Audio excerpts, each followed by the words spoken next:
Vivian Vance odiava-o mais do que qualquer outra pessoa. Vivian Vance nascida. Vivian Roberta Jones, a 26 de julho de 1909, em Cherryvale, Kansas, foi criada num lar conservador e religioso no coração dos Estados Unidos.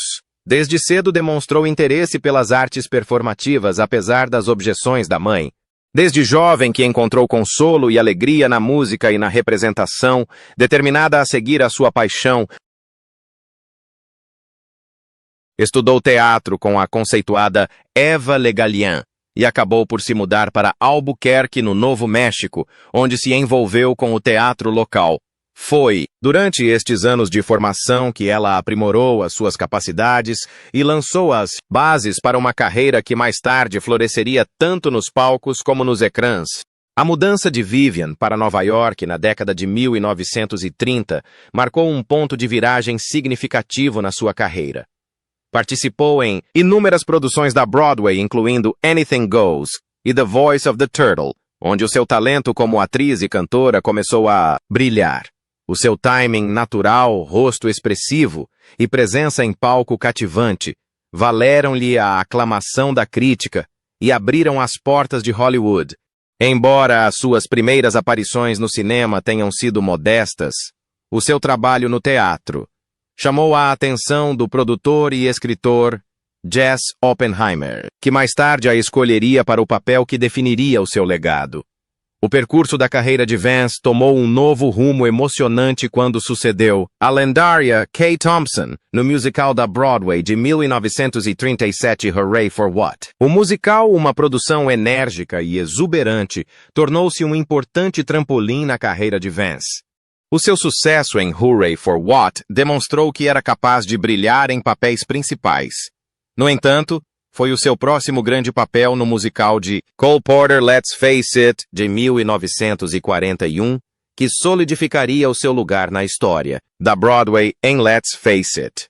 Vance interpretou Nancy Collister, e a sua prestação foi amplamente elogiada, partilhando o palco com estrelas de renome como Danny Kaye, Edith Meiser e Eve Arden.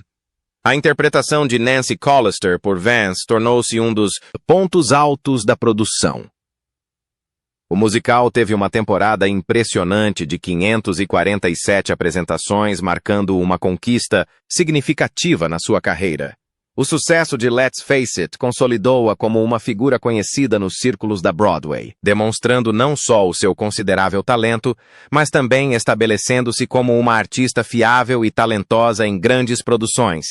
Embora o sucesso de Vance na Broadway tenha sido uma parte importante da sua carreira, também encontrou oportunidades no cinema área em que se aventurou na década de 1940.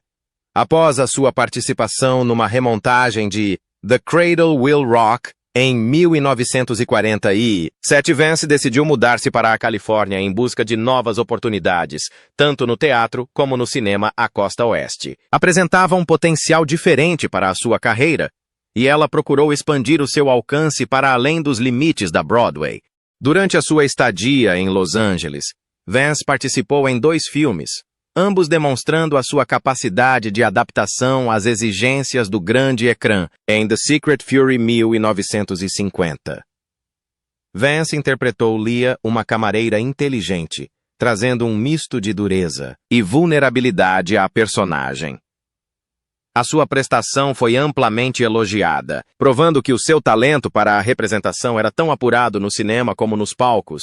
Da mesma forma, em O Véu Azul, 1951, interpretou a personagem Alicia Papel, que demonstrou a sua versatilidade enquanto atriz.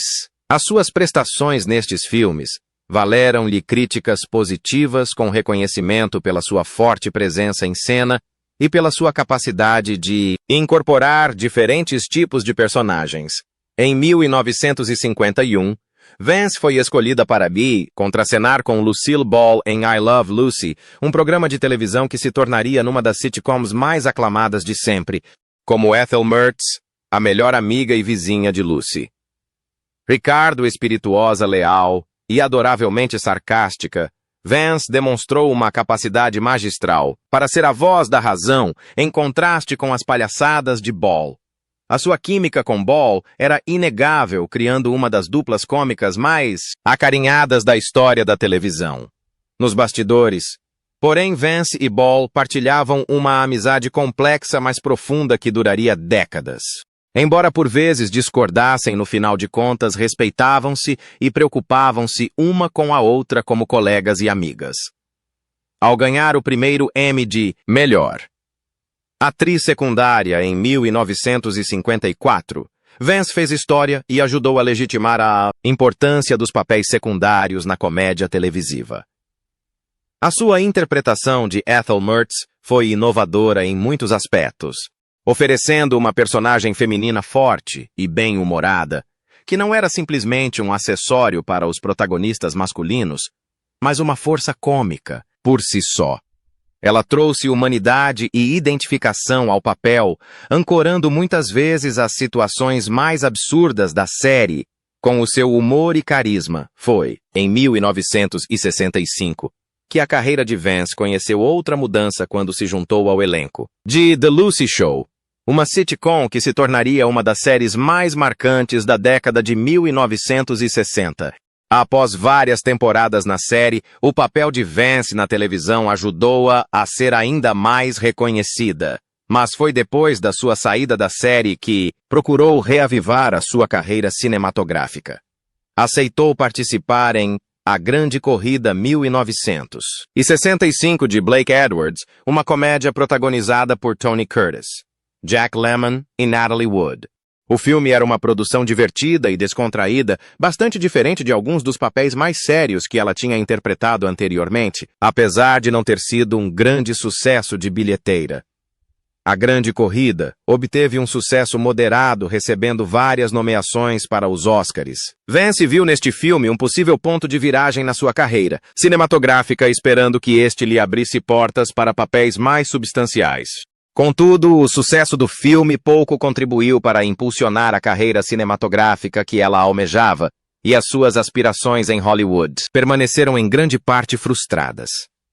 Ao longo do seu percurso, o trabalho de Vance, tanto no teatro como no cinema, foi uma prova da sua versatilidade e determinação enquanto atriz, desde os seus primeiros passos na Broadway até ao seu papel em The Lucy Show e a sua breve incursão em Hollywood. A carreira de Vivian Vance é marcada pela resiliência e adaptação. Embora nunca tenha atingido o mesmo nível de estrelato cinematográfico que algumas das suas contemporâneas, as suas contribuições para as artes, tanto no palco como no ecrã, são recordadas com carinho pelos fãs e críticos. O seu legado, como atriz que trouxe calor, humor e profundidade a cada papel que interpretou, continua a ter impacto no mundo do entretenimento. Vivian Vance teve uma vida pessoal complexa e muitas vezes desafiante, marcada por uma série de 4 casamentos, cada um com um papel distinto na formação do seu mundo emocional e na influência do seu desenvolvimento pessoal. Os seus 3 primeiros casamentos terminaram em divórcio, refletindo a turbulência e as dificuldades pessoais que frequentemente enfrentava nos bastidores, mesmo mantendo uma imagem pública de humor e elegância. Estes primeiros casamentos foram, segundo consta, afetados pelas exigências da sua carreira, incompatibilidades pessoais e talvez pelos efeitos persistentes da sua educação e problemas de saúde mental, incluindo episódios de depressão. Embora haja pouca informação amplamente documentada sobre o seu primeiro e segundo maridos, estas relações não resistiram à pressão da sua crescente fama e ao trabalho no mundo do entretenimento. O seu terceiro casamento, no entanto, foi o mais longo e o mais conturbado. Foi casada com o ator Philip Ober durante 18 anos, um relacionamento que durou de 1941 a 1959. Ober, que teve uma modesta carreira de ator com participações em filmes e na televisão, terá ficado cada vez mais ressentido com o sucesso de Vance, sobretudo quando esta ganhou fama e aclamação nacional pela sua interpretação de Ethel Mertz em I Love Lucy. Circularam rumores e relatos de que Ober não era apenas emocionalmente abusivo, mas também fisicamente violento, motivado pelo ciúme das maiores conquistas profissionais de Vance e da atenção que recebia. Diversos relatos de amigos e conhecidos de Vance sugerem que a sua vida familiar com Ober estava longe da imagem alegre que ela projetava na televisão. Estas alegações, embora nunca confirmadas publicamente pela própria Vance, pintaram o retrato de uma mulher que suportou grande sofrimento pessoal, mesmo enquanto levava a alegria a milhões.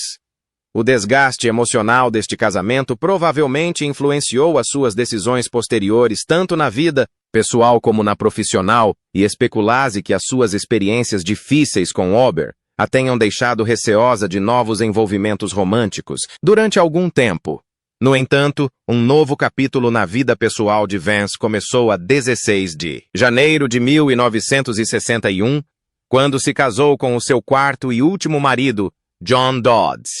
Dodds era um agente literário, editor e editor respeitado, e ao contrário dos seus anteriores parceiros, ele parecia oferecer-lhe a estabilidade, o respeito e a companhia que ela tanto procurava. A sua relação, segundo os relatos, foi construída com base na admiração mútua e no apoio emocional com Dodds, a proporcionar a Vance uma sensação de segurança e parceria que lhe faltara nos seus casamentos anteriores. Inicialmente, o casal estabeleceu-se em Stamford, Connecticut, uma cidade tranquila e culturalmente vibrante que permitiu a Vance afastar-se da intensidade de Hollywood e desfrutar de um estilo de vida mais calmo e equilibrado. Stamford tornou-se um refúgio onde ela podia concentrar-se nos seus interesses pessoais, incluindo a pintura e o trabalho voluntário, e era conhecida na comunidade como uma vizinha gentil e generosa. Em 1974, após mais de uma década em Connecticut, Vance e Dodds mudaram-se para a Califórnia. A mudança foi parcialmente motivada pelos problemas de saúde contínuos de Vance, bem como pelo desejo de estar mais próxima da comunidade artística e de amigos de longa data, incluindo Lucille Ball, com quem mantinha uma amizade complexa mas duradoura. Instalando-se em Belvedere, uma comunidade tranquila e pitoresca no norte da Califórnia. Vance e Dodds têm desfrutado de uma vida relativamente calma juntas nos últimos anos de vida dela. Apesar da saúde debilitada que incluiu uma série de AVC e o diagnóstico de cancro da mama, Vance manteve-se ativa nas suas atividades criativas e valorizou muito o apoio emocional que Dodds lhe proporcionou. O seu casamento durou até a morte de Vance a 17 de agosto de 1979, marcando o fim da sua longa e muitas vezes turbulenta jornada amorosa. Para Vance, o seu último casamento foi uma fonte de conforto e paz, um contraste marcante com a dor e a instabilidade dos seus relacionamentos anteriores.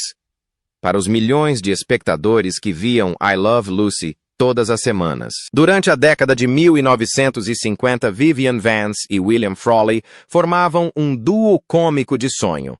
Tal como Ethel e Fred Mertz, os proprietários rabugentos mais adoráveis e melhores amigos de Lucy e Ricky Ricardo, discutiam com uma sincronia e química que só os profissionais experientes conseguem transmitir. Mas nos bastidores, a relação entre os atores era tudo menos amigável. Na verdade, Vivian Vance detestava William Frawley mais do que qualquer outra pessoa com quem já tivesse trabalhado na sua longa carreira. O que o público confundia com representação era muitas vezes um reflexo do desprezo da vida real.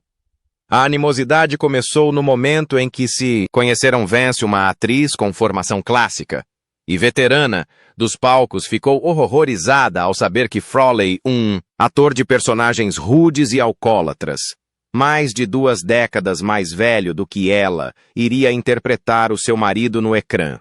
Na altura, Vance estava na casa dos 40 anos, era atraente e elegante, enquanto Frawley estava na casa dos 65, calvo e conhecido pela sua personalidade abrasiva.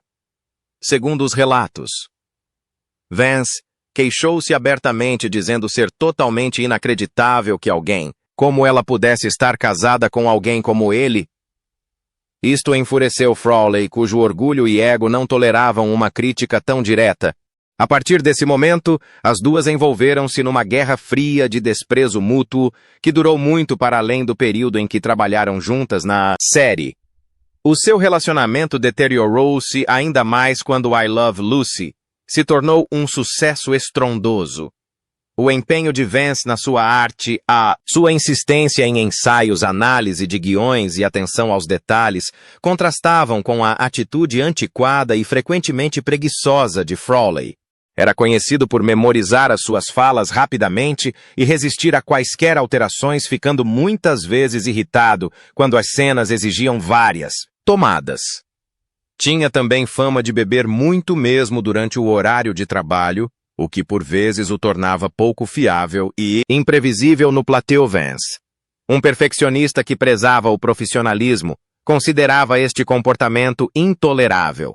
Ela acusava-o frequentemente de sabotar cenas ou de prejudicar deliberadamente o seu ritmo com comentários casuais e discursos mal-humorados. Frawley, por sua vez, não era menos venenoso. Desprezava a atitude snob de Vance e ressentia-se dela pelos seus comentários sobre a sua idade e aparência.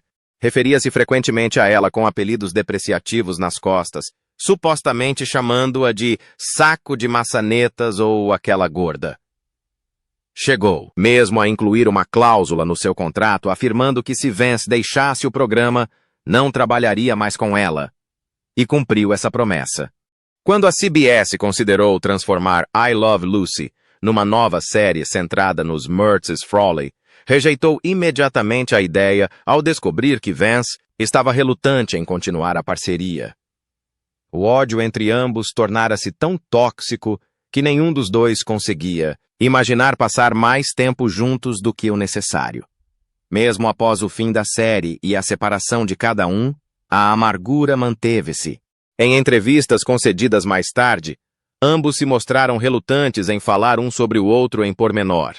Mas quando o faziam, o desprezo era palpável. Frawley terá celebrado ao saber do diagnóstico de cancro de Vance no final da década de 1970, dizendo a um amigo: "Aquela velha finalmente teve o que merecia." Por outro lado, quando Frawley morreu em 1966, disse que Vance exclamou "champanhe para todos." Embora isto possa ser apócrifo, sublinha a hostilidade profundamente enraizada entre os dois. A rivalidade entre ambos tornou-se lendária na história da televisão não só pela intensidade, mas também pelo forte contraste com a cordialidade e camaradagem que as suas personagens demonstravam no ecrã. Foram uma verdadeira lição de representação, conseguindo criar um dos casais mais icônicos da TV, apesar de uma relação na vida real marcada pelo ódio, desconfiança e rancor.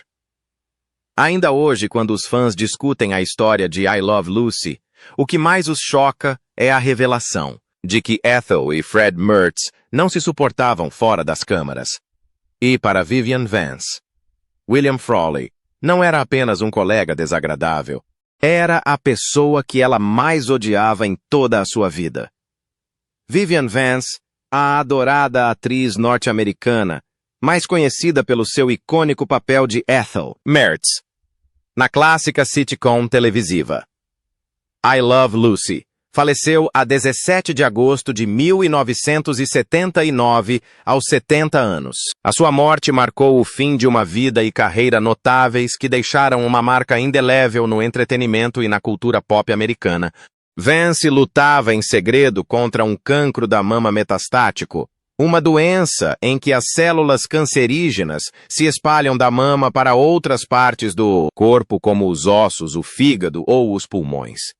Apesar da doença, manteve-se corajosa e resiliente, apoiada por amigos próximos e familiares que estiveram ao seu lado durante os seus últimos meses. Nos últimos anos de vida, Vance afastou-se dos holofotes, optando por viver uma vida mais tranquila em Belvedere, na Califórnia, uma comunidade serena a norte de São Francisco. Aí continuou ativa no teatro local e em atividades comunitárias enquanto a sua saúde o permitiu. A progressão devastadora da sua doença, no entanto, enfraqueceu-a gradualmente. O cancro da mama. Metastático, especialmente durante a década de 1970, oferecia opções de tratamento limitadas e representava desafios físicos significativos, dado que os avanços médicos em oncologia ainda estavam em desenvolvimento. Apesar de tudo, Vance demonstrou uma notável graciosidade e dignidade ao enfrentar a dor e o declínio causados pela doença. Aqueles que lhe eram mais próximos, incluindo o marido, John Dodds, foram um conforto durante os seus últimos dias. Vance e Dodds partilhavam uma parceria forte e de apoio mútuo, e ele manteve-se o seu companheiro inabalável durante toda a sua crise de saúde. Amigos de longa data, incluindo Lucille Ball, sua colega de elenco e confidente próxima, ficaram profundamente abalados com a sua doença. Ball terá visitado Vance pouco antes da sua morte, e as duas partilharam uma despedida emocionante que sublinhou o laço profundo e duradouro que tinham construído ao longo de décadas de amizade e colaboração. A morte de Vivian Vance causou tristeza em todo o país, especialmente entre os fãs da televisão clássica, que aprenderam a adorar o seu humor, a sua simpatia e o seu brilhantismo cômico. A sua interpretação de Ethel Mertz trouxe alegria a milhões de pessoas e o seu contributo para a era dourada da televisão foi universalmente reconhecido. A notícia da sua morte gerou homenagens de colegas críticos e admiradores, todos a elogiar o seu talento, generosidade e impacto duradouro na indústria do entretenimento. Embora a sua vida tenha sido tragicamente interrompida pelo cancro, Vivian Vance deixou um legado que continua a inspirar artistas e a encantar o público. O seu trabalho continua a ser amplamente celebrado através de repetições de I Love Lucy, e a sua história serve como um lembrete comovente tanto da fragilidade da vida como do poder duradouro do riso e da amizade.